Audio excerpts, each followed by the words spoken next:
नीलाञ्जनसमाभासं रविपुत्रं नियमाग्रजं छायामार्तण्डसम्भुतं तं नमामि शनैश्चरम्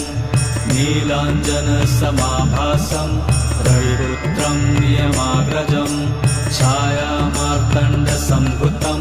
तं नमामि शनैश्चरम् नीलाञ्जनसमाभासं रविपुत्रं नियमाग्रजं